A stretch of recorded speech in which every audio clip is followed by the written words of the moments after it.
15장 17절 맞습니까? 네. 15장 17절. 교재는 451페이지.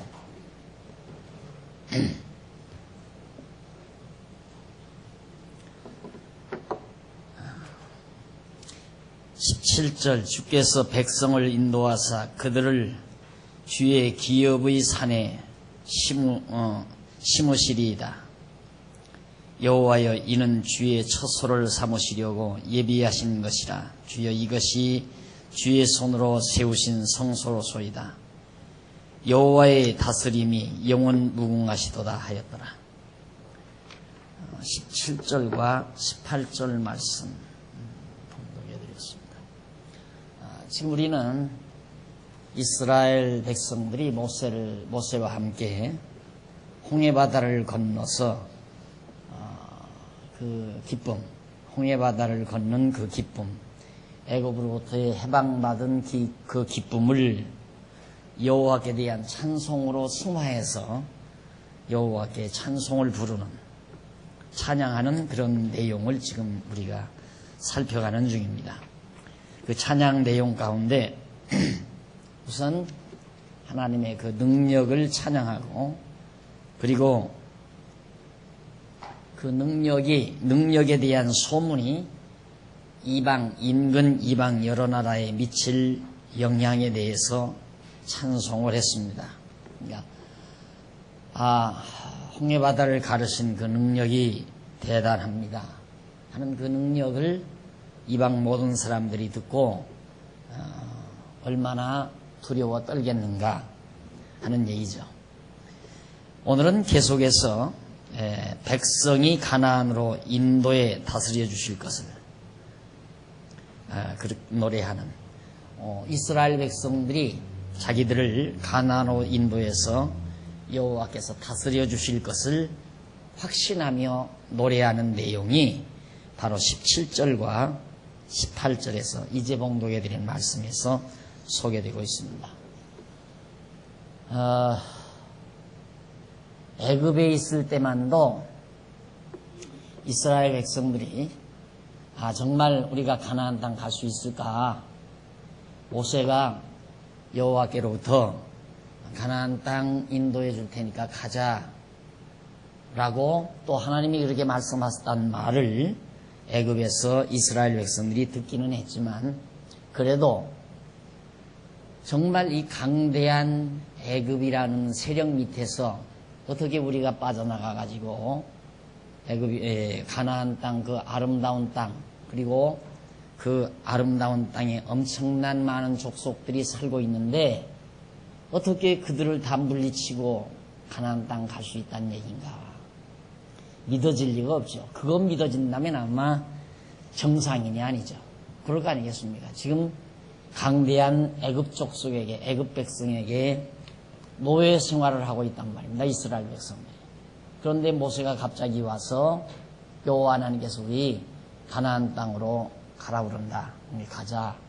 그 말을 누가 믿겠어요? 아무도 믿지 않죠. 재앙이 내릴 때까지만도 믿지 않았습니다. 그런데 결국 모세를 따라서 10번째 재앙, 장자가 멸하는 재앙이 바로 이스라엘을 애굽으로부터 탈출하게 만들었고, 탈출해서 첫 번째 시련을 당한 겁니다. 첫 번째 어려운 그런 관문을 통과하게 됩니다. 앞에는 홍해바다가 가로막혀 있고, 그리고 뒤에서는 애굽 군대들이 마구 쫓아오는데 이제는 죽을 수밖에 없죠. 어디로 가겠어요? 앞으로 가자니 홍해가 가로막혀 있고, 뒤에서는 아주 사악한 분이 가득 찬 애굽 군대들이, 군마들이 지금 쫓아오고, 죽는 줄 알았는데 놀랍게도 하나님께서 홍해바다를 가르셔서 이스라엘 백성들을 무사히 광야로 인도해 놓으시고 애굽 군대들을 호스라니 홍해바다에다가 물매장시키시는 그 능력을 보고 나서야 이제 하나님께서 우리를 가나안 땅에 인도해서 우리를 다스려 주겠다, 이걸 확신하게 됩니다. 바로 믿음이라고 하는 것은 우리가 가지는 게 아니에요. 우리가 노력해서 믿는 것이 아니고 하나님이 우리로 하여금 믿게 하신다는 것. 이걸 항상 기억하셔야 돼요. 그런데 자꾸만 우리들은 믿으라고 한단 말입니다. 믿어줘야 믿죠. 안 믿어지는 거예요. 우리가 어떻게 믿어요? 그러니까 믿음이란 내가 믿는 것이 아니라 하나님께서 믿게 해서 믿는 것이다. 지금 이스라엘 백성에게도 하십니다. 그 믿음을 주시는 과정이 10가지 재앙과 더불어 그 다음 홍해바다 언저리에서 애국 군대의 추격을 받으며 절망하게 만드셨다가 그리고 그 절망 가운데서 다시 소망을 갖게 하는 이런 과정들을 통하여 이스라엘 백성들에게 믿음을 주신 거란 말입니다. 믿게 하신 거예요. 어떻게 안 믿어져요? 야, 이만하면 반드시 여호와 하나님, 언약대로 이루시는 여호와께서 우리를 언약대로 가나안 땅에 인도하실 것이 분명하고 아무리 이 광야길이 험난하고 또 애굽의 강대한 민족이 살고 있다 할지라도 분명히 여호와께서 우리를 애굽으로 가나안 땅으로 인도해서 우리를 다스려 주실 것이 너무도 분명하다는 것을 믿게 된 겁니다. 그 믿음을 확신하면서 그런 사실을 확신하면서 하나님 앞에 찬송을 불렀다는 사실이 바로 18절까지 기록되어 있습니다. 그래서 거기 452페이지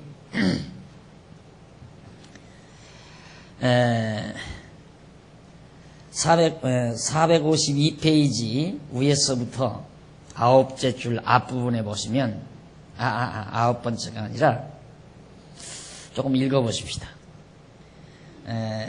452페이지 위에서 3번째 줄 뒷부분. 이는 여호와께서 가나안 땅 시온산에 거룩한 성전을 세워주실 것을 찬양하는 것이다. 여호와께서 일찍이 이스라엘 열조에게 자손 번창과 땅 정복 그리고 국가 통치와 같은 3대 언약을 세워주셨다. 모세와 이스라엘 자손은 여호와께서 3대 언약을 이루어 주실 것을 찬양한다. 찬양은 믿음의 열매이다. 이스라엘 찬송이 애굽에서 종살이를 할 때에는 찬양이 없었고 모세가 애굽에서 인도하여 내려고 바로에게 표적을 행할 때나 바닷가에서 애굽 사람의 추격을 받았을 때만 해도 불평과 원망뿐이었다. 그런데 홍해를 건넌 후에는 여호와의 언약대로 가나안 땅으로 가게 될 것과 다스려 주실 것이 믿어지니까 그 믿음의 결과로 여호와께 찬양을 하는 것이다. 따라서 여호와 언약 자손에게 이렇게 불평과 원망은 불신앙적 결과이며 여호와께 대한 신앙은 언약 성취를 믿는 신앙의 결과임을 알 수 있다라는 말입니다. 이제 설명드린 얘기를 간략하게 정리해서 해놨죠. 이렇게 읽어드린 것은 제가 여기서 강의하는 모든 내용이 잘 자세히 읽어보시면 다 기록이 되어 있습니다. 그래서 찬송이라고 하는 것, 찬양이라고 하는 것은 믿음의 결과다. 내가 믿어지지 아니하면 찬송이 나올 수 없죠.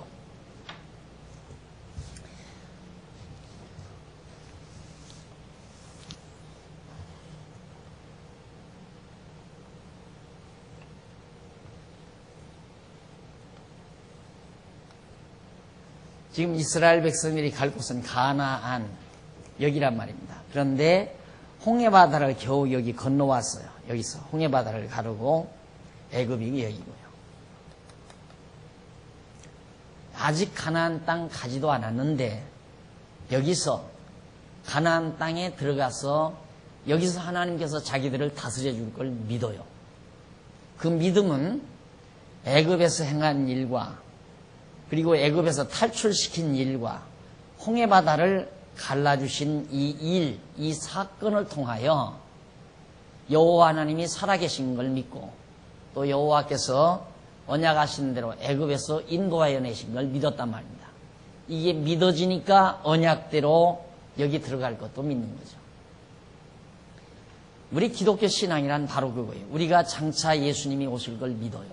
그리고 장차 영원한 하나님의 나라에 갈 걸 믿는단 말입니다. 그걸 믿는 이유는 바보라서 믿는 게 아니에요. 계산을 하지 못해서 믿는 게 아니고 무식해서 믿는 게 아니라 믿어질 수밖에 없으니까 믿는 거예요. 이스라엘 백성도 이 사건만 보고도 가나안 땅 자기들이 갈 것이 믿어지니까 여기 들어가 살면서 하나님의 다스림을 받을 것을 믿고 찬양한단 말이죠. 오늘 우리도 하나님께서 지금까지 섭리해 오신 언약대로 예수를 보냈단 말입니다. 구약의 언약대로 예수님이 오셔서 죽으셨다가 살아서 승천하셨다 이 말이죠. 그런데 이 예수님이 죽으셨다가 살아서 승천하신 예수님이 장차 오신다고 재림이죠. 언약하셨다 이 말이에요. 그러니까 언약대로 이루신 예수님께서 언약대로 어찌 재림을 안 하겠느냐 이 말이죠. 그래서 믿어지는 거예요. 장래 일을 우리가 어떻게 믿습니까? 아직 되지도 않은 일을. 그래서 신앙이란 이런 과정을 통해서 되어진 사실을 통하여 하나님께서 섭리하신 사실을 통하여 앞으로 섭리하실 것도 믿게 된다는 것. 그것이 우리 기독교 신앙의 특색입니다. 그냥 마구잡이로 무식하게 그냥 고집으로 믿으라는 말 아니에요. 안 믿어지는 걸 억지로 믿으라는 거 아니에요. 하나님이 그렇게 인간을 무지막지하게 다루지 않는다 이 말이에요. 하나님이 당신의 형상대로 지으신 인간에게 믿을 수 있게 해서 믿으라 한 거예요. 그래서 믿음은 하나님이 믿게 하시는 하나님의 선물, 하나님께서 해주시는 것, 하나님께서 우리로 하여금 확신을 가지게 하는 것. 그래서 그 확신에서 찬양을 해요. 아직 이루어지지도 않은 일을 어떻게 찬양해요? 안 그래요? 가나안 땅 아직 채 들어가지도 않았는데 가나안 땅 들어갈 것도 찬양하고 또 가나안 땅 들어가서 다스려 줄 것도 찬양해요. 왜? 하나님께서 자손, 땅, 통치 이 세 가지 3대 언약, 이 3대 언약을 하나님께서 해주셨잖아요.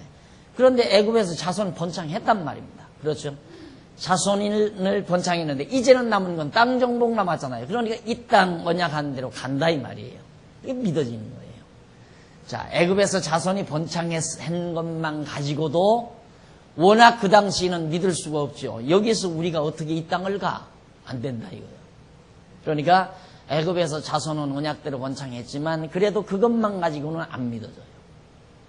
애굽이라는 세력이 너무도 강대하고 도저히 자기네들이 거기서 나올 수 없다는 걸 계산상으로 인간의 이지적인 능력으로 판단해 볼 때 안 되겠다고 말이에요.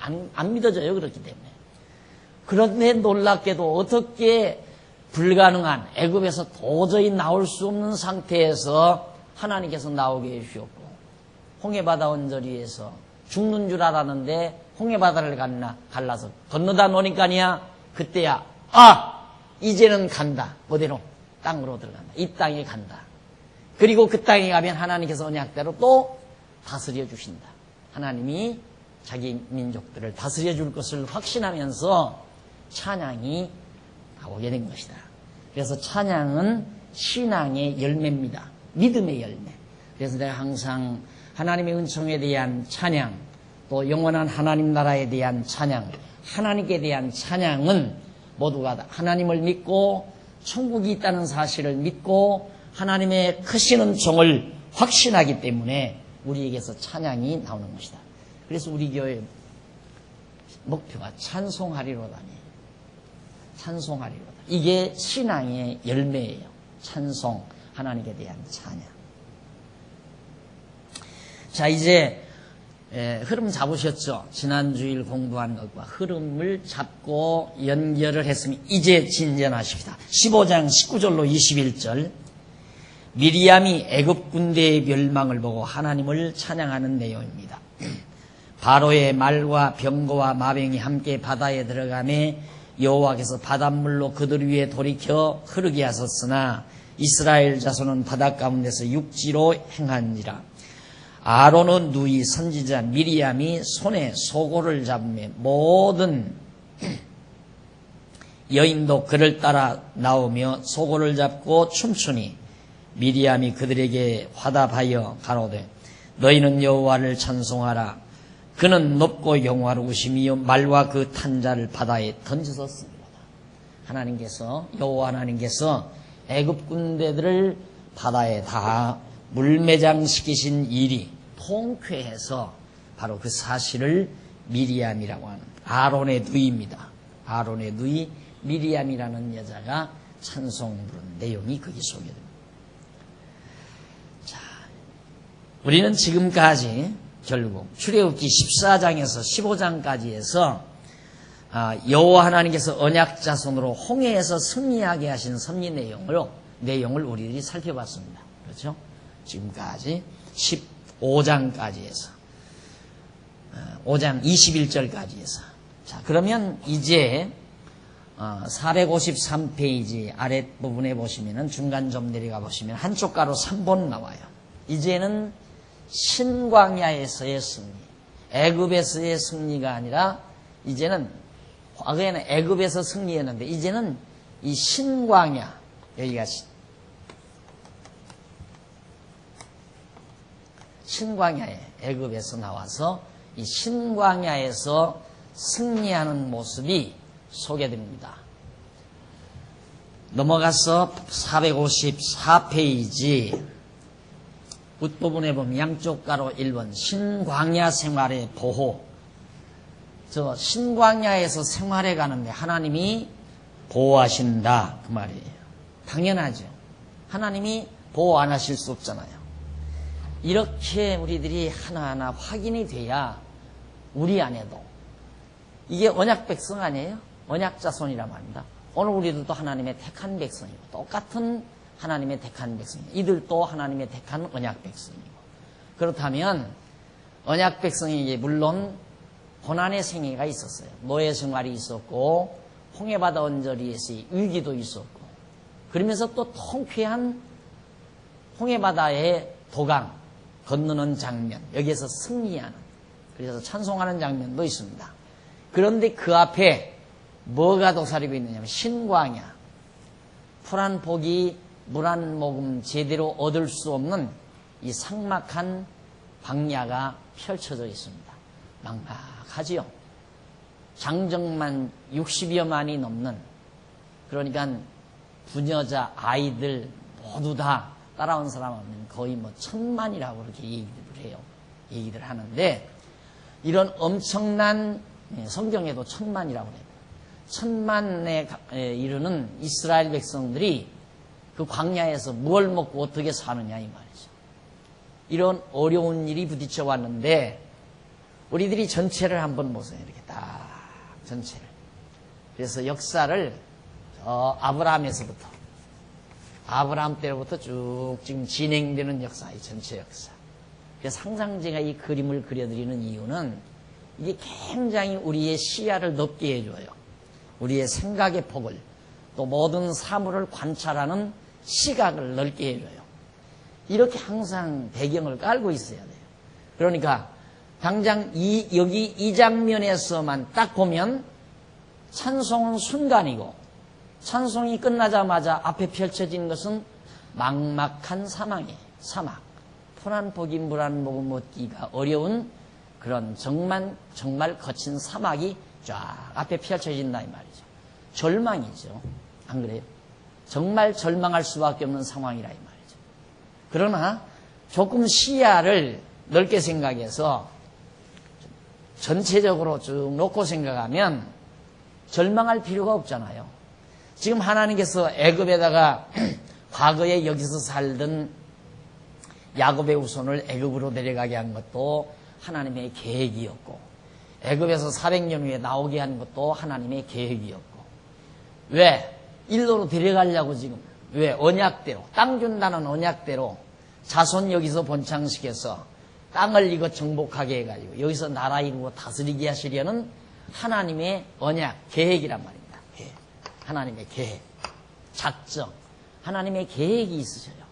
그럼 우리가 이 사실을 알면 사막이면 어떻고 불구덩이면 어떠냐 이 말이에요. 안 그래요? 사막이면 어떻고 서령 불구덩이면 어떠냐 이 말이죠. 이 언약 백성을 하나님께서 여기서 죽이지 않는다 이 말이죠. 죽이면 안 되잖아요.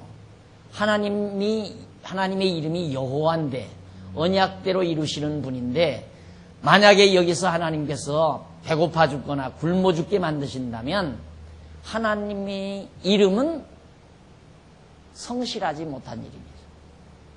하나님의 이름은 진실된 이름이 못 된다 이 말입니다. 그리고 하나님의 모든 계획은 다 숲으로 돌아가 버리고 그래서 하나님은 실패자가 되는 거예요. 그러니까 하나님께서는 우리가 성경을 안 보아도 아무리 광야가 왔다 할지라도 이 광야길을 하나님이 인도하시겠구나 예측할 수 있잖아요. 그래서 믿음이 생기는 거예요. 오늘 우리의 생활도 다 마찬가지잖아요. 어려운 고비고비가 다 있어요. 늘 막막하지요. 정말 금방 죽을 것 같죠. 금방 이제는 도저히 일어날 수 없이 좌절해서 온 가족이 다 자살할 것만 같은 상황이 없잖아 부딪혀온다 이 말이에요. 저는 그런 전화를 많이 받잖아요. 선생님 어떻게 해요? 얼마 전에도 전화통을 붙들고 전화통에다가 그냥 울어대는데 내가 뭐라고 얘기하겠어요? 공부했잖아요. 안 망해요. 안 죽어요. 절대 안 죽어. 왜 울어요? 울지 마요. 큰 소리를 팡팡 쳤더니 눈물을 거두더라고요. 안 죽어요. 절대 안 죽어요. 하나님의 택한 백성 죽이지 않는다 이 말이에요. 반드시 보호하고 인도해 갔어요. 그것이 이제부터 공부할 대목이에요. 15장 22절로부터 16장까지 신광야 생활에서 하나님께서 보호하시는 장면이다. 15장 22절로 25절 상반절에 보면 여호와께서 라마에서 쓴물이 단물이 되게 해주시는 장면이에요. 모세가 홍해에서 이스라엘을 인도하며 그들이 나와서 수로 광야로 들어가서 거기서 사흘길을 행하였으나 물을 얻지 못하고 마라에 이르렀더니 그곳 물이 써서 마시지 못하겠으므로 그 이름을 마라라 하였더라. 백성이 모세를 대하여 원망하여 가로되 우리가 무엇을 마실까 하며 모세가 여호와께 부르짖었더니 여호와께서 그에게 한 나무를 지시하시니 그가 물에 던지매 물이 달아졌더라. 여기 가만히 있어요.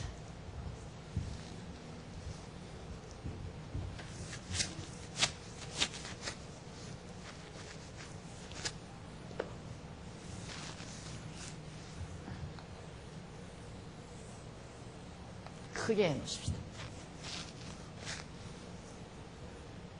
애굽, 광야. 이스라엘이 지금 여기 건너왔단 말입니다. 홍해바다를 건너서 왔는데 조금 진행하니까 마라라는 곳이 있어요. 마라라는 지역에 가니까 물이 도저히 써서 먹을 수가 없는 거예요. 그러니까 백성이 당장 원망하잖아요. 자, 여기서는 하나님께 찬송하던 백성이 금방 원망하잖아요. 이게 우리 인간이에요. 이것이. 찬송하던 백성이 원망한다. 원망은 왜? 물이 쓰면 어쩔 거예요? 물이 써도 안 죽는다고 말이죠. 그게 믿어졌으면 원망할 필요가 없죠. 하나님의 섭리를 기다려야지. 안 그래요? 만약에 그 물이 독이 들어서 써서 먹고 죽을 물 같으면 그 물을 그냥 원망하지 말고 먹어요, 그냥. 먹어서 만약에 백성이 다 죽으면 누가 답답해요? 누가 답답해요? 죽는 사람이 답답하지요. 그래요? 거기에 믿어져야 돼요. 아, 내가 답답한 게 아니로구나. 하나님이 답답하다는 말이에요. 그 독이 든 물 먹고 죽어버리면 어떨 거예요? 60만, 1000만에 가까운 백성이 그걸 먹고 죽어버리면 어떡하느냐 이 말이죠. 물론 하나님이 능력이 있으니까 또 그냥 또 사람 흙으로 빚어 만들어가지고 또 할 수는 있겠죠. 그러나 아담과 그렇게 약속한 게 아니잖아요. 아브라함과 그렇게 약속한 게 아니잖아요. 아브라함 네 자손에게 이 땅 준다. 이 가나안 땅. 이들 준다고 아브라함에게 언약했으니까 아브라함 자손이 죽으면 안 돼요. 한번 죽어버리면 아브라함 자손은 이제 없잖아요. 다시 만든 사람의 자손은 나올 수는 있지만. 그러니까 원망할 필요 없이 하나님이 어떻게 하시나 하고 가만히 서서 바라보라. 광야 때도, 이 홍해바다 때도 그랬잖아요. 백성들이 막 여기서 이 광야로 끌고 나와서 우리를 죽이려고 드느냐 하고 모세에게 원망을 하니까 모세가 가만히 서서 하나님이 하시는 일을 보라. 그러니까 갈라졌잖아요, 홍해바다가. 여기도 마찬가지죠. 마라에서도 서령물이 써서 먹을 수 없으면 가만히 서서 기다렸으면 하나님이 어른이 하셔서 먹을 수 있는 물로 바꾸어 주실까. 그런데 원망했다고 말이에요. 원망한다고 해서 하나님께서 두들겨 패지를 않잖아요. 원망한다고 해서 다 죽여버리면 또 어떡할 거예요. 그러니까 우리의 믿음이 약하면, 믿음이 연약하면 찬송도 했다가 원망도 했다가 찬송도 했다가 원망도 했다가 그러면서 우리들이 신앙이 자라나가잖아요. 이런 걸 공부하고 나면 내가 원망해봤자 필요가 없구나.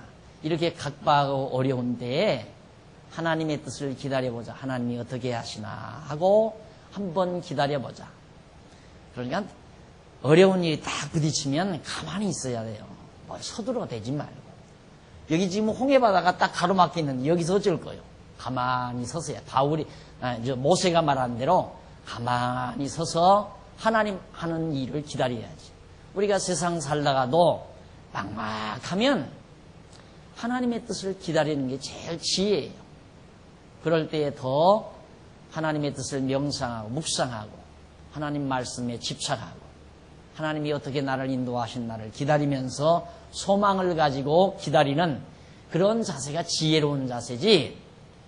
어려운 일이 부딪혔다고 해서 큰 집 작은 집 쫓아다니고 친구 이 친구 저 친구 쫓아다니면서 온갖 추태 다 부리고 자존심 다 꺾이고 그게 무슨 망신이야. 그래 난 죽어도 깨끗이 가만히 있어서 죽으라고 그래요. 망하면 혼자서 깨끗이 가만히 있어서 막 죽으라고. 안 죽으니까. 안 죽으니까 그러는 거지 죽게 되면 내가 그렇게 얘기 안 하죠. 절대 사람은 힘이 안 되는 거예요. 참만의 말씀. 과거 그런 대로 지날 때에는 친절한 것 같고 입에 있던 거라도 내서 먹여줄 만큼 아주 다정하고 가까운 것 같아도 망하고 가서 손 벌려보세요. 당장 고개 돌리지. 아니 나 바빠 하고 가버리지. 전화 부르면 아이고 손님 왔어 하고 전화 끊어버리고. 그런 바보짓을 왜 해요? 사람은 의지할 바가 못 되는 거예요. 하나님 절대 의지하고 죽지 말고 안 죽어. 안 죽으니까 하나님이 반드시 길 열어주세요. 그걸 믿고 살면 원망하지 않고 소망을 가지고 하나님의 뜻을 기다리는 아름다운 지혜로운 자세를 간직할 수가 있다. 그런 얘기입니다.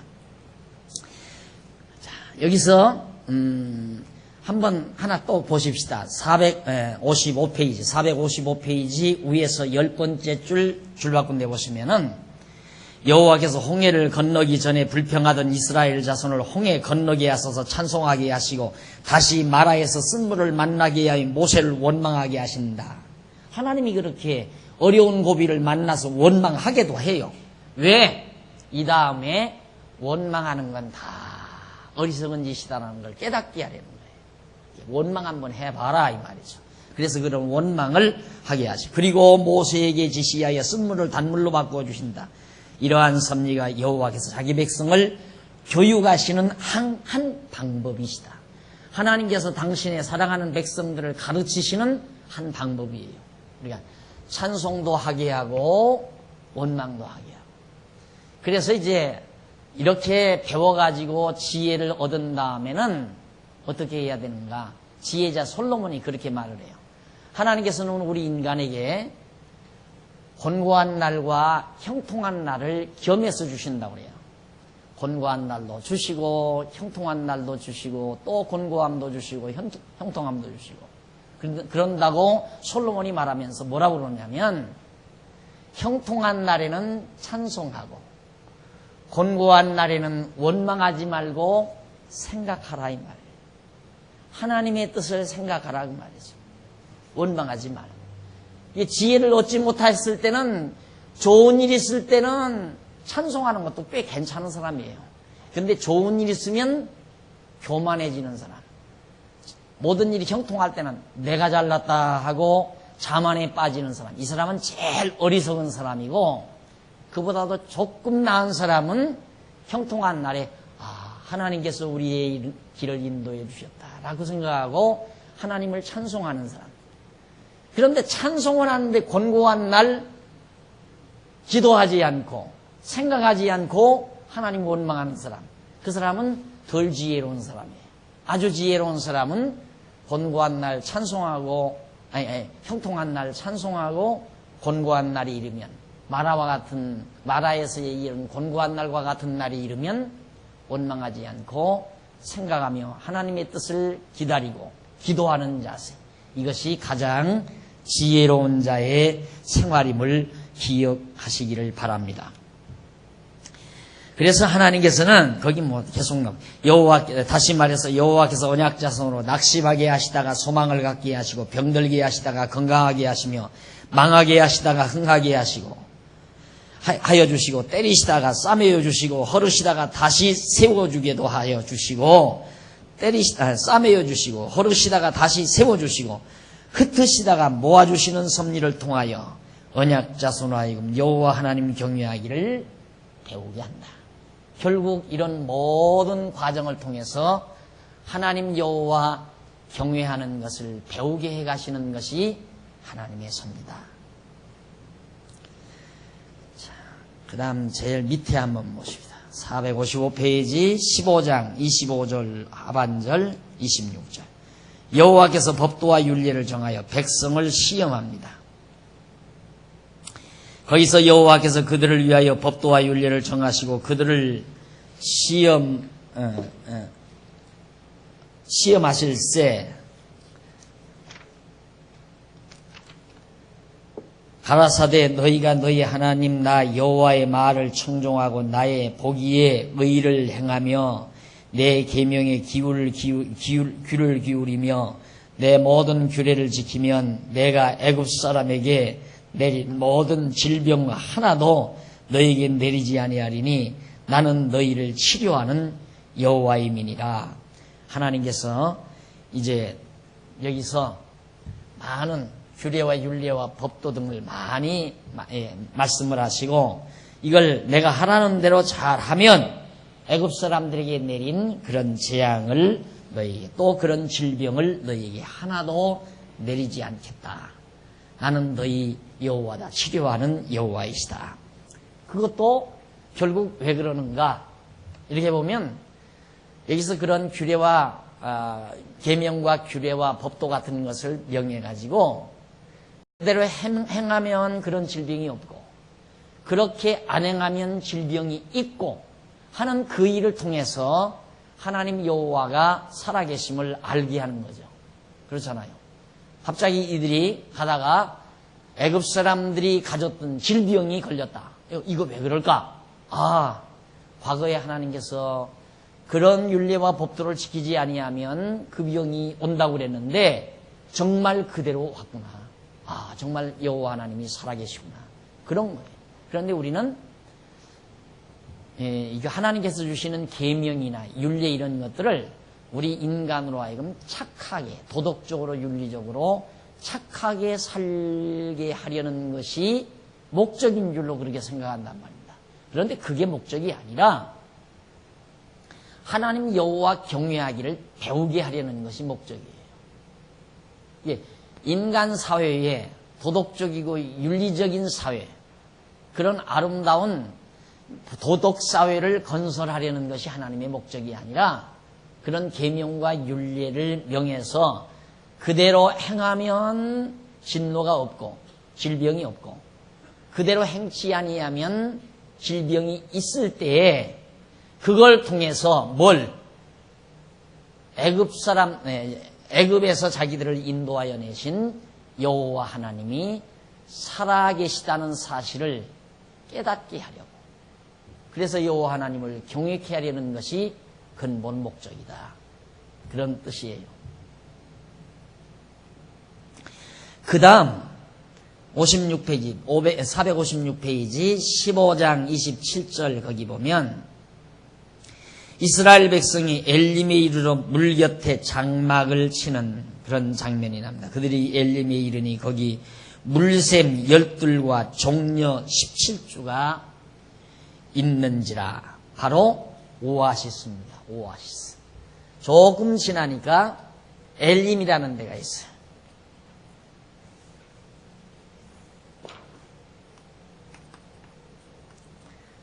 그러잖아요. 곤고한 날과 형통한 날과 공고한 날과 형통한 날과 곤고한 날과 형통한 날. 자꾸 바꾸죠. 자꾸. 하나님께서 애굽에서 400년 동안 곤고한 삶을 살게 해야 되지만 애굽을 탈출하게 하는 형통한 날을 주고 탈출했지만 홍해바닷가에서의 공고한 날이 오고 그 곤고함이 지나니까 홍해바다가 갈라해서 기쁨을 맛보는 형통한 날이 오고 형통한 날이 왔지만 라마의 쓴물의 곤고함이 오고 곤고함이 오더니만 또 엘림 오아시스를 만나서 정말 행복을 느낄 수 있는 좋은 환경을 하나님이 이끌어 가신다 이 말이죠. 왜 그러는가? 그건 누누이 제가 말씀드리는 거예요. 우리 인간이란 아무리 좋은 것도 예를 들면 여러분들이 처음 결혼해서 살면서 20평짜리 아파트 하나 샀을 때 야, 이제는 더 소원이 없다. 나 욕심 안 부리고 이것으로 나는 신방방에 다니니까 그런 거 다 많이 듣잖아요. 제가 하면 그래요. 목사님 참 감사해요. 뭐가? 하나님께서 이 집을 주셨거든요. 이제는 아무 소원이 없어요. 아무 소원이 없이 만족한다 이거야. 웬걸? 3, 4년 지나면 얼굴이 또 찡그러지기 시작해. 왜? 30평으로 이사 못 가서. 그게 인간이에요. 그러니까 좋은 것이 계속 유지되면 그냥 항상 그렇게 좋아야 되거든요. 그러니까 20평 아파트에 이사 올 때 그 기쁨이 10년이 지나도 20년이 지나도 그 기쁨이 계속 돼야 되는데 안 된다는 말이에요. 그러니까 우리 인간으로 하여금 그 기쁨을 다시 갖게 하려면 20평짜리가 완전히 저당 잡혀가지고 다 넘어가 버리고 은행으로 넘어가 버리고 남의 새빵집 지하실 방으로 이상하게 했다가 그 다음에는 15평 전세로만 가도 그냥 아이고 할아버지 그러잖아요. 그게 인간의 타락성이라 인간의 타락성. 지난주일에도 말씀드렸지만 인간은 영적 감각이 예민해야 돼요. 영적인 감각이 조금 쉬운 말로 하면 정신력에 대한 감각이 예민해야 한다 이 말입니다. 그래야 무디어지질 않아요. 늘 감사한 마음이 유지된다 이 말이에요. 그런데 영적 감각이 둔탁하면 처음에는 하고 감동했다가 시간과 함께 점점 둔탁해져요. 그 다음에는 감사도 없고 욕심으로 자꾸 왜? 감각이 욕심으로 자꾸만 두터워지니까 무뎌져요. 인간의 욕심으로. 그래가지고 감사를 잃고 감동을 잃고 감격이 사라져버린다. 그럼 불행감이죠. 그게 불만감. 그런 불행감은 역시 자기 행복감을 완전히 다 감소시키는 결과를 가져오는 거죠. 이 행복이라고 하는 것은 영적 감각에 예민함이 있어요. 영적인 감각에 예민함. 내가 그걸 육신의 감각에 비교했더니 5, 60대 주부들은 막 뜨거운 남들이 이렇게 들고 온다니까 처음에 들었을 때는 웃음이 나오더래요. 참 그렇다 했는데 곰곰이 생각하니까 기분이 나쁘더라나. 자린이 엄마가 그래요. 기분이 나쁘더래요. 자기가 이제 그러니까 자기가 뜨거운 찌개 이거 들고 들어다가 놓으면서 손으로 직접 들지 않고 뭐 이것저것 해서 이렇게 들어가지고 이런 거 해서 이렇게 들고 오더라고요. 그러니까 감각이 자기는 예민한 것처럼 그렇게 들고 온 거죠. 내가 보니까 그냥 들어도 되겠던데. 육신의 그런 감촉도 둔해지면 점점 나이가 들어서 둔해지면 뜨거운 것도 잘 못 느끼잖아요. 그러듯이 우리의 영적 감각이 둔해지면 행복의 감각이, 행복한 감각, 감동을 못한다 이 말이에요. 여간한 일로는 감동이 안 돼요. 그래서 그게 불행감의 요인입니다. 이제 몇 주 있으면 제가 어디서 어느 교회에서 행복론 강의해달라고 해서 제가 가는데 행복론 다 강의 다 끝났어요. 영혼의 감각이 예민하면 행복할 수밖에 없어요. 그래서 이스라엘 백성들을 하나님께서 이렇게 곤고한 날 줬다가 형통한 날 줬다 하는 것은 그 영혼이 무디어져 있기 때문에, 그래야 기쁨을 알고 감사를 알기 때문에. 그 다음 457페이지 16장 1절로 3절에 보면 백성이 신광야에 이르러 모세와 아론을 또 원망하죠. 여기 이제 신광야, 여기 이르러 원망, 엘림의 기쁨, 찬송, 원망, 기쁨, 원망 반복되죠? 그래요. 이걸 아셔야 돼요. 우리 성도님들은 사실 우리의 생활이 광야 생활이거든요. 지금 우리가 광야와 같은 세상을 살아가는 거 아닙니까? 이런 생활 속에 정말 내 생활이 아닌가. 기뻐했다, 원망했다, 감사했다가 원망했다가 그러면서 살아가는 삶이 아닌가. 그냥 감사한 일만 계속되면 나중에는 처음에는 좀 감사하다가 나중에는 감사가 아니라 완전히 태만하고 무기력해지고, 그래서 정말 올불견이 된다 이 말이에요. 아주 감각 없는, 여러분 죄송해요. 여러분에게 그 감각이 가장 그 언어 감각이 잘 전달되기 위해서 이용하는 분이니까. 돼지 있죠, 돼지. 꿀꿀돼지. 그놈이 막 먹고 이제 도살장으로 가기 전에는 가장 살이 가장 이렇게 쪘을 때입니다. 그때는 약간 뭐 나무꼬치 같은 걸로 몸을 이렇게 찔러도 별로 감각이 없어요. 아프다는 감각이. 왜? 이렇게 살쪄가지고 감각이 둔해져 버린 거예요. 우리의 영혼도 그래요, 영혼도. 오만하고 자만한 것으로 꽉 자기 영혼을 휩쓸어버리니까 나태하고 태만하고 교회 생활도 열심도 없고 그렇다고 해서 안 하는 것도 아니고 그냥 눈을 쉬며시 감고 저 사람이 교회 생활을 하는 건지 안 하는 건지 아무데도 관심도 없고 그런 사람들 많죠. 네? 할 테면 해라. 나는 관심 없다. 그러면서 무감각한 사람들, 그게 영적으로 아주 둔탁해진 사람들이에요. 불쌍한 사람이죠. 기쁨도 없어요, 그런 사람도. 욕심만 가득하고.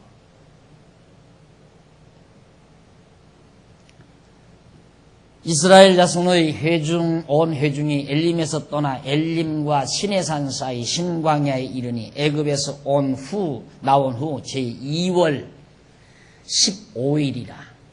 1월 14일에 나왔는데 지금 한 달 됐죠. 한 달 하루.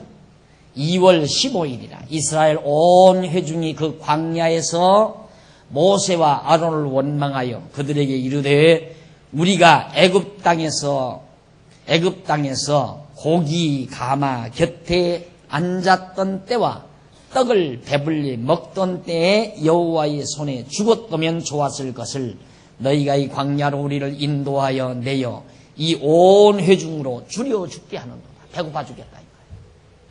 그래도 애굽에서는 고기 가마 곁에서 우리가 살지 않았느냐. 일 시키려니까 잘 먹였을 거 아니에요.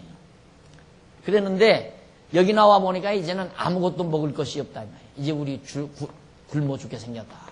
그리고 모세를 원망하는. 차라리 이때 우리가 다 죽어버렸으면 좋았을 뻔했다. 얼마나 원망의 심도가 깊습니까? 그래서 원망은 불평과 원망은 불신앙의 결과입니다. 믿어지지 아니하는 데서 역시 불만이 나오고 불신이 나오고 원망이 나오고. 이 교회 생활도 꼭 그래요. 교인들도 다 똑같이 똑같은 장소에서 똑같은 목사에게 똑같이 배우잖아요. 그런데 어떤 사람은 왜 그렇게 불만이 많아? 불평불만이 무엇 때문에 많으냐 이 말이에요. 그 사람은 벌써 이런 과정이에요. 가만히 목회하다 보면 불평불만을 터뜨리는 부모는 알잖아요. 아유, 저렇게 어리석을까? 무엇 때문에 불만하느냐 이 말이에요. 불평이 무슨 놈의 불평이냐 이 말이죠. 왜 불평이에요? 무엇 때문에? 예? 이유 없어요. 이유가. 불평불만의 이유가 없단 말입니다. 그건 다 자기 욕심에서 그리고 불신앙에서 와지는 요소지. 다 하나님의 뜻대로 되어갈 건데 왜 그렇게 불평이 많고 원망이 많아요?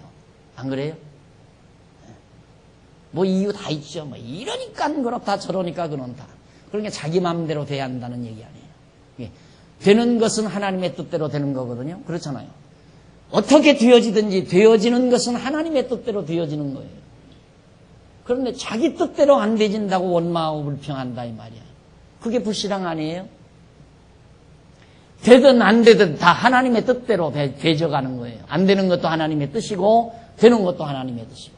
나는 이렇게 했으면 쓰겠는데 왜 교회가 이렇게 해가느냐? 그것이 바로 누구의 뜻대로 된 건가? 박용기 목사의 뜻대로 된 건가? 그렇게 생각하면 그건 착각이죠. 하나님의 뜻대로 다 돼가는 거예요. 예를 들어서 우리 교회 안수집사님 가운데 엉망인 분이 안수집사 피택이 됐다. 야, 이건 하나님의 뜻이 아니다. 무슨 소리요? 하나님의 뜻 아니면 그렇게 피택될 리가 있어요? 다 그것도 하나님의 뜻이에요. 가룟유다 같은 사람도 하나님께서 피택을 했어요. 제자로. 예수님께서 가룟유다 같은 인간도 피택했잖아요. 원망할 거 없어요. 자기 기건 없건 그런 거 따지고 원망할 거 없다 이 말이에요. 그런 것도. 근데 교회 생활하면서 쓸데없는 원망과 불평, 짜증 이게 다 불신앙의 요소. 이 광야로 나온 것이 모세가 나오자고 해서 나온 거예요. 하나님께서 인도해서 나온 건데. 여기 7일 만에 갔으면 배고플 것도 없고 괴로울 것도 없고 근심 걱정할 것도 없는데 왜 이쪽으로 끌고 와가지고 우리 이렇게 굶어 죽게 만드느냐. 이유가 다치요. 말 되잖아요. 야, 이거 굶어 죽겠다. 원망 불평하는 거 당연하죠. 당연한 것 같지만 그게 당연한 게 아니다 이 말이에요. 아는 사람은 그래서 진리를 깨닫고 깨달은 사람은 원망 불평은 없어요. 다 되는 대로 범사에 모든 일에 감사하고 살지. 어떤 일은 감사하고 어떤 일은 불평하고. 지금 이스라엘 백성들이 그러잖아요. 어떤 일은 감사하고 어떤 일은 불평하고 어떤 일은 감사하고 어떤 일은 불평하고. 그게 다 자기 판단이에요. 자기 판단. 자기가 자기를 기준으로 판단하니까 이 일은 감사한 일이고 이것은 불평할 일이고 그렇게 생각하는 거죠. 교회 일만이 아니라 가정사도 마찬가지입니다.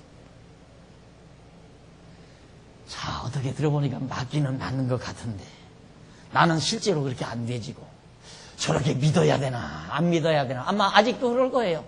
근데 세상 조금 살다 보면 믿어질 거예요. 조금 더 살아보세요. 안 믿어지면 한 20, 30년 더 살아보든가 한 10년 더 살아봐도 맞다 그렇게 믿어지지. 근데 이렇게 오래 사시는 우리 권사님들은 맞아 맞다 맞아 그리고 지금 그러고 공부하잖아요. 그런데 저 뒷부분에 계신 젊은 양반들은 맞기는 맞는데 그렇게 안 된단 말이야. 저걸 믿어야 되나 안 믿어야 되나 그럴 것도 같고 안 그럴 것도 같고 그러죠. 불평도 했다가 즐거워도 했다가 한번 하면서 살아보세요. 그래 봤댔자 간이 올라붙었다 간이 내려붙었다 그러면서 사라지니까 하나 좋을 거 없어요. 예. 혈압이 올랐다 내렸다 올랐다 내렸다.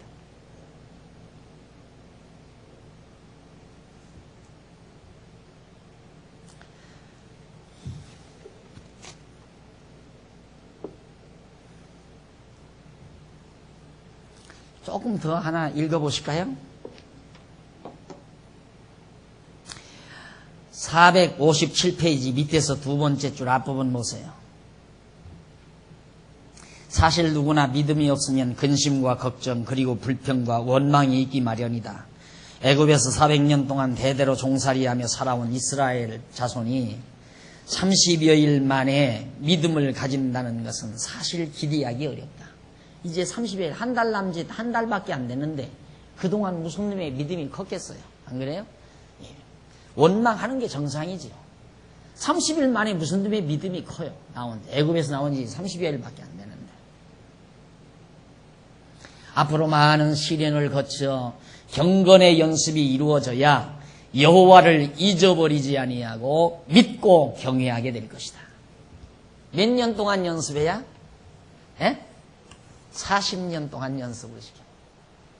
경건의 연습을 하나님께서 40년을 시킨다 그 말이에요. 오늘 우리가 이 세상 태어나서 철없이 1, 20대 살다가 그 다음 경건의 연습 한 40년 하고 하나님 나라 가는 거예요.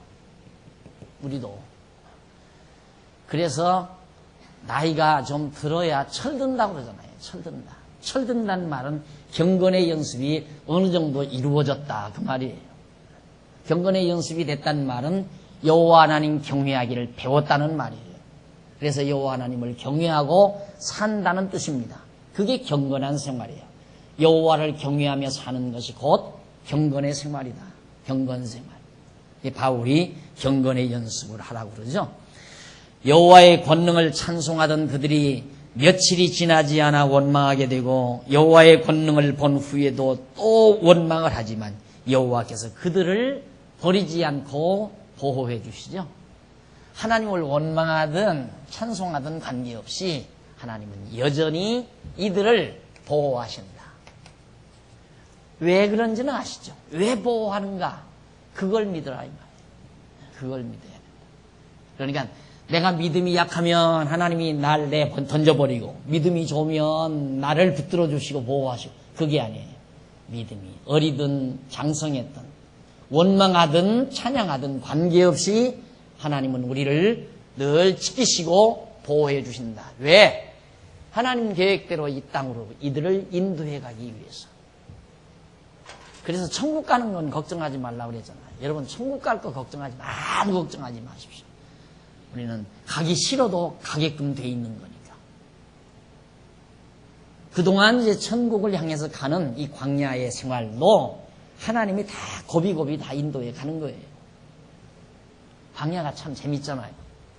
이것도 하나님께서 이렇게 딱 와가지고 여기면 여기, 이 부근이면 이 부근에서 아야 정착을 해서 여기서 40년 살게 하는 게 아니에요.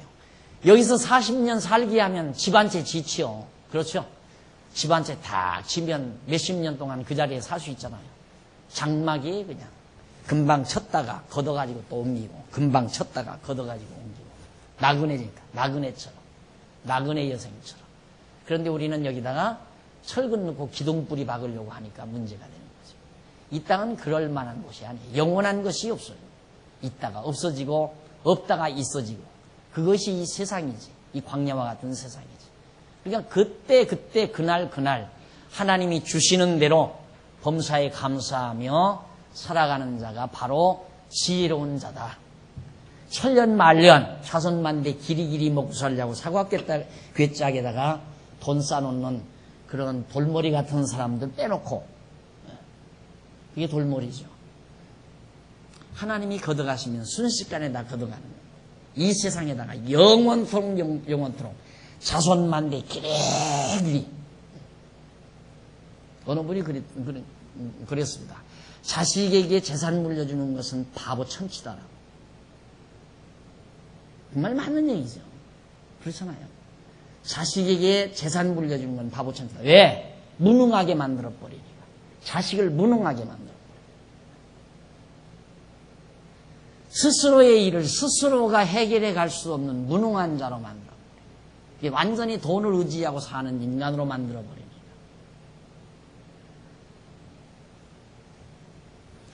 자, 그 다음 16장 4절로 12절에 보면 하나님께서 고기와 떡으로 배불리실 것을 약속합니다. 이렇게 원망하는데도 하나님 나에게 먹여 살려주십시오. 나 배고파 죽겠습니다 하고 미싸우니 날 밥 좀 주세요 하고 기도도 안 하고 도리어 반대로 원망했는데도 하나님이 주시잖아요. 기도한다고 주는 거 아니에요. 원망해도 줘요. 그렇죠? 그런데 자꾸만 기도해야 준다고 그러거든. 기도해야. 원망해도 주잖아요. 지금. 그래서 날들어 이단이라고 그러는 거예요. 기도해야 준다.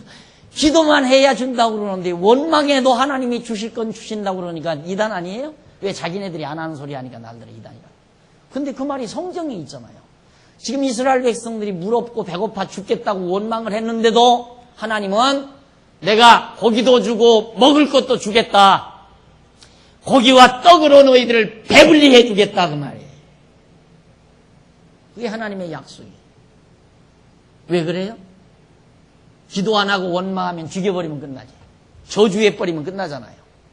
원망하는 인간 저주해버려야죠.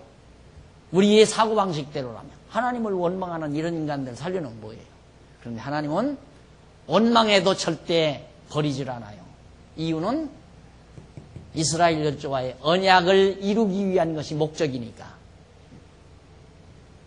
그렇게 해서 바로 원망하는 백성에게도 고기와 떡을 주어 배불리 해주실 것을 언약하는 내용이 바로 이제 4절 이하에 쭉 나와요. 한번 읽어. 때에 여호와께서 모세에게 이르시되 보라 내가 너희를 위하여 하늘에서 양식을 비같이 내리리니 백성이 나가서 일용할 것을 날마다 거둘 것이라.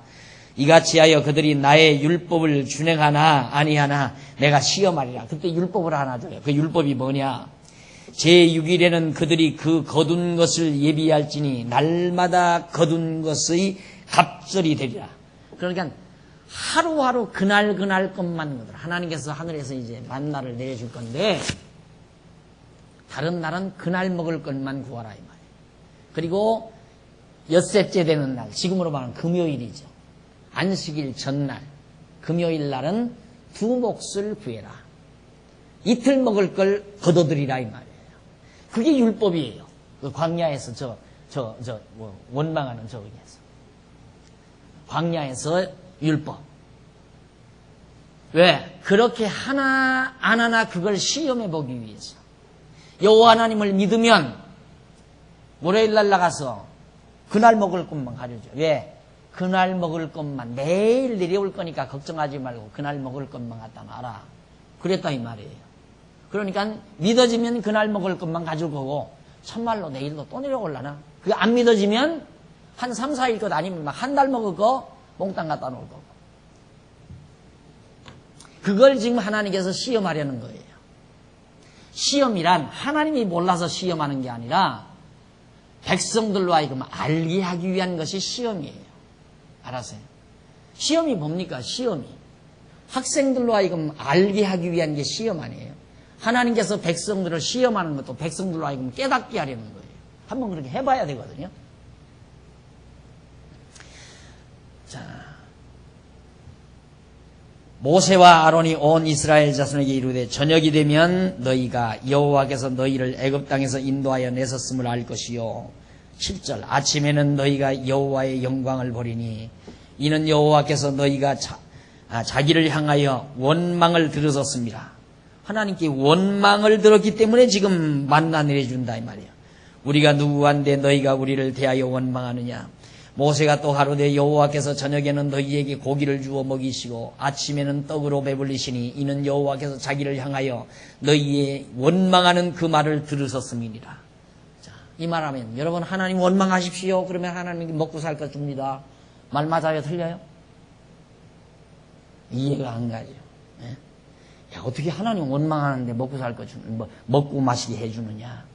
네? 기도 많이 해야 하나님께 달라고 막 목이 터지라고 간구하고 기도를 해야 밤잠 자지 않고 철야 기도를 해야 하나님이 그래도 주실까 말까인데 하나님 원망하는데 먹을 걸 줘? 여기 보세요. 원망함으로 하나님이 고기도 주고 먹을 것도 준다. 떡도 준다. 모세가 또 아론에게 이르되 이스라엘 자손의 온 회중에게 명하기를 여호와께 가까이 나오라. 여호와께서 너희 원망함을 들으셨느니라 하라. 아론이 이스라엘 자손의 온 회중에게 말하며 그들이 광야를 바라보니 여호와의 영광이 구름 속에 나타나더라. 여호와께서 모세에게 일러 가라사대 내가 이스라엘 자손의 원망함을 들었노라. 그들에게 고하여 이르기를 너희가 해질 때에는 고기를 먹고 아침에는 떡으로 배부르리니 나는 여호와 너희 하나님인 줄을 알리라 하십니다. 보세요. 해질 때에는 고기를 주고 해 뜰 때에는 아침에는 떡을 주는 이유가 뭔가? 하나님 여호와를 알게 하기 위해서. 하나님 여호와를 알게 위해 여호와 너희 하나님인 줄을 알게 하기 위해서. 이게 결국 하나님을 깨닫게 하기 위해서 그래요. 그러니까 우리도 그러죠. 왜 좀 편안하게 잘 기쁘고 즐겁게 엘림에서 오아시스 만나가지고 잘 사는데 왜 망하게 해? 왜? 하나님께서 왜 망하게 하느냐 이 말이죠. 간단해요. 여호와 하나님 깨닫고 경외케 하려. 목적은 그거예요. 권고한 날과 형통한 날 주시는 것도 다 같은 목적이에요. 그래서 내가 늘 강조하는 거, 우리는 이 세상 사는 것이 뭐냐? 여호와 하나님 경외하기를 배우는 신학공부예요. 신학공부. 다음 2월 19일부터 이제 신학 강의가 시작이 되는데 이 교실 안에서 교수들이 나와서 강의하는 그것만이 신학 공부가 아니라 우리 삶 전 영역 자체가 밥 먹고 생활하고 사업하고 장사하고 이런 모든 생활 자체가 전부 신학이에요. 즉 하나님 여호와를 배워가는 과정이라 이 말입니다. 그래서 우리는 하나님께서 왜 이 땅에 살게 하셨는가? 이스라엘 백성들을 광야에서 왜 40년 살게 하셨는가? 우리들은 무엇 때문에 태어나서 60, 70년 이 땅에 광야와 같은 세상에 살게 하시는가? 똑같은 목적이에요. 똑같은 목적. 41년 동안 광야에 살게 한 것이 하나님 여호와 경외하기를 배우게 하려는 거라면 오늘 우리 이 땅 위에 살면서 이 땅 위에 7, 80년 사는 동안 왜 살게 하셨는가? 하나님 여호와 경외하기를 배우게 하려고 살게 하신 거예요. 큰 거부가 돼서 거들먹대고 살게 하려는 것이 목적이 아니라 우리 인간은 그런데 그렇게 살려고 자꾸 계획하거든요. 우리 계획은 뭡니까? 전부 저 사람보다 더 많이 더 크게 더 높이 그렇게 해서 내가 제일 잘났다고 거들먹대고 한번 살아봤으면 이게 우리의 소망 아니에요? 인간의 타락된 소망. 그게 아니에요.